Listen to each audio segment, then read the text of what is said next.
says, you can move up a little bit. My audience is pretty aware of all this New World Order kind of stuff. And then Jordan Maxwell launches into the Son is really Jesus spiel, and he goes through the whole thing. And as he's going through it, Bill Cooper, who has been talking about this and saying this is what the mystery schools believe for the whole series, stops Jordan Maxwell and says, hey, this, you should pretty much say this is just symbolism, right? This is just what they believe. And Jordan Maxwell, having been caught in this whole thing, says, oh, yeah, it's just symbolism. It's just symbolism, just like you say, Bill. But this constitutes the only time that I've ever heard Jordan Maxwell admit that. So it's interesting to me that it happened on the Bill Cooper program. And here we go. Simply because I want to devote the maximum amount of time to our special guest tonight, Mr. Jordan Maxwell. Now, I never met Jordan Maxwell in my life until today. I don't really know him personally.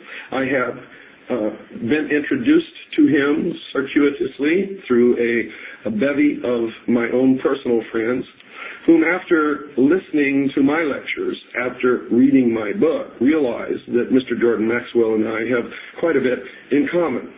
And they prompted me, pushed me, you might say, to meet with this gentleman. Pentagon. Yeah, they don't pay these people big money to make mistakes. The president, when he does something or this government does something, they know what they're doing. Now, it may not make any sense to you, but according to other plans, if you understand what's going on behind the scenes, it makes a lot of sense. And let me interject something in here for you, Jordan, so that you'll understand. My listening audience has had 22 hours already. Their education is far beyond anybody that you normally talk to. Right.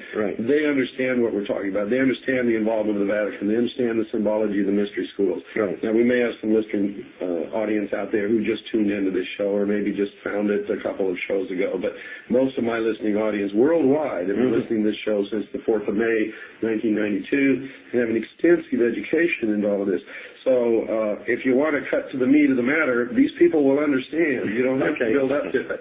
Right. Well, I mean, I talk to audiences so often, and I thought it was still in the same degree on the sundial. It didn't move. So they said, the ancient Egyptians said, anything that was moving and is now not moving is dead. So therefore they said God's son died and was in his tomb or dead for 3 days. Then on December 25th, anything that was dead and in his grave and not moving for 3 days and now begins to move back to the northern hemisphere, it moved its first degree. So on December 25th, they said God's son is born on December 25th. Now, in the real world, let's clarify something for a lot of people who are listening out there. You're not talking anything about Christmas. You're not talking about what Christians traditionally recognize as, I'm getting as the symbol of Christ. You're getting into symbolism of the ancient religion of the Son, which was later perverted in Christianity to reflect this in order to capture the pagan worshipers into the Christian church. Absolutely. So let me challenge you guys to find me any other place where Jordan Maxwell stops himself in the middle of this whole, the sun. So if you listen to this interview, notice that when Bill Cooper says that, and although Maxwell's like, oh yeah, of course, notice Jordan stops talking about it then. They launch into corporate symbolism or what have you after that, but they don't talk anymore about what the sun really is or what it really means, because they're on the opposite sides of the fence there. From all these different philosophers who visited Egypt, we shall secure a better estimation of the profundity of Egyptian learning than from even the Egyptian writings themselves. Plato went to Egypt and was initiated into the mysteries in the Great Pyramid, where he lay for 3 days and 3 nights in the sarcophagus, during which he was imparted knowledge which he was to guard, protect. I laid in the king's sarcophagus and was blessed in a ritual by a Chemite priest.